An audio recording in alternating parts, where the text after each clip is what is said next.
Hi guys, இன்னைக்கு பங்குச்சந்தையின் குறியீடுகள், அதாவது இண்டெக்ஸ்னா என்ன அப்படின்றது தான் தெரிஞ்சுக்க போறோம். பத்திரிகைகளிலையும் டிவிலையும் நம்ம அடிக்கடி பாக்குற ஒரு நியூஸ் சென்செக்ஸ் ஏறிட்டு இல்ல சென்செக்ஸ் இறங்கி இருக்கு அப்படின்றது தான். அது எப்படி சென்செக்ஸ் ஏறும் அல்லது இறங்கும் என்று பலர் கேட்கலாம். சிம்பிள், தக்காளி வெங்காய விலை ஏறி இறங்குற மாதிரி தான் இதுவும். பங்குச்சந்தையில ட்ரேட் ஆகுற ஷேர்ஸோட விலை உயர்ந்தா மார்க்கெட் உயருது, குறையும் போது மார்க்கெட்டும் சரிகிறது. இந்த ஏற்ற இறக்கத்தை சுட்டிக்காட்ட ஒவ்வொரு பங்குச்சந்தையிலும் சில குறியீடுகள் இருக்கிறது. பங்குகளின் விலை உயரும் போது குறியீடுகளும் உயர்கின்றன, விலை குறையும் போது குறியீடுகளும் தாழ்கின்றன. இந்த குறியீடுகள் தொடர்ந்து உயரும் பட்சத்துல சந்தை காளையின் ஆதிக்கத்தில் இருப்பதாகவும், அதாவது புல்லிஷ் மார்க்கெட்னும், குறையும் பட்சத்துல சந்தை கரடியின் பிடியில் இருப்பதாகவும், அதாவது பேரிஷ் மார்க்கெட்னு சொல்றோம். இந்த புல்லிஷ் பேரிஷ் மார்க்கெட் பத்தி நான் ஏற்கனவே ஒரு வீடியோல சொல்லியிருக்கேன். அந்த லிங்க் டிஸ்கிரிப்ஷன்ல இருக்கு, அதை கிளிக் பண்ணி கண்டிப்பா தெரிஞ்சுக்கோங்க. இந்தியாவில் 1980களின் நடுப்பகுதி வரை எந்த குறியீடுகளும் இல்லாம விலையை அடிப்படையாக வச்சு பங்கு விற்பனை நடந்துச்சு. பங்குகளின் விலையை வச்சு ஒட்டுமொத்த சந்தை மேலே போகிறதா இல்ல கீழே சாய்கிறதா என்பதை கண்டுபிடிப்பது ரொம்ப கடினமான விஷயமா பலருக்கும் இருக்க, இதனையே ஒரு குறியீடாக மாற்றினா என்ன என்கிற கேள்விக்கு கிடைத்த பதில் தான் இந்த குறியீடுகள். இவை சயின்டிபிக்கா கால்குலேட் பண்ணி உருவாக்கப்பட்டது. இந்த மாதிரி இண்டெக்ஸஸ் உண்டு பண்ணி பராமரிப்பதற்கென்றே உலகளவில் பெரிய கம்பெனிஸ் இருக்கிறது. For example, Bloomberg company.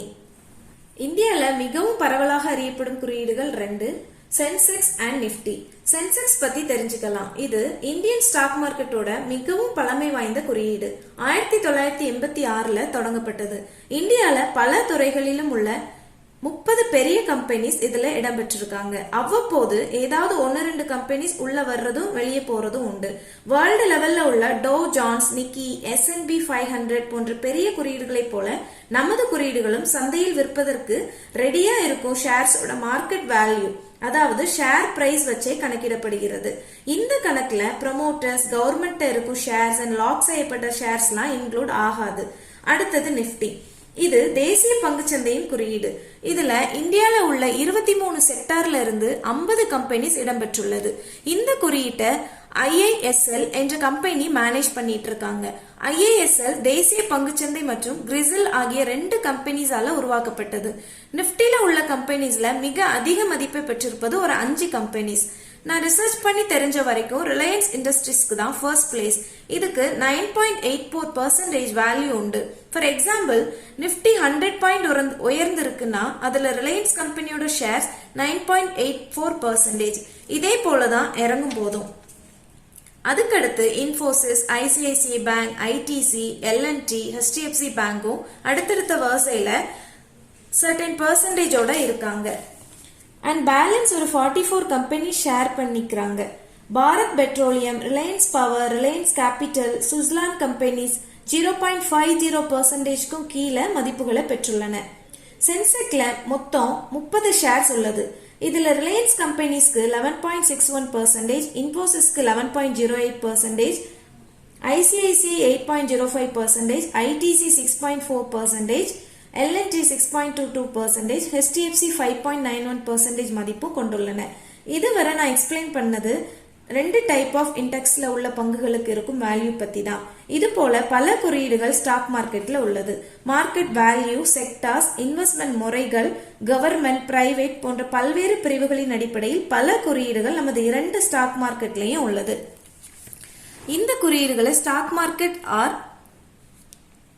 அதை சார்ந்த அமைப்புகள் கணக்கிடுகின்றன. குறிப்பிட்ட கைட்லைன்ஸ் படி ஒவ்வொரு இண்டெக்ஸ்லையும் எந்த கம்பெனி ஷேர்ஸ் இடம்பெற வேண்டும் அல்லது வெளியேற வேண்டும் என்பதை பங்குச்சந்தையால் உருவாக்கப்பட்ட கமிட்டிஸ் தான் தீர்மானிக்கிறாங்க. கம்பெனிஸ் பெருசா இருந்து அதோட மார்க்கெட் வேல்யூ அதிகமா இருந்து அந்த கம்பெனிஸோட ஷேர்ஸ் பரவலா இன்வெஸ்டர்ஸ் அதிக பெர்சன்டேஜ்ல இருக்கும் பட்சத்துல குறியீடுகளில் அந்த ஷேர்ஸோட வெயிட்டேஜ் அதிகமா இருக்கும்.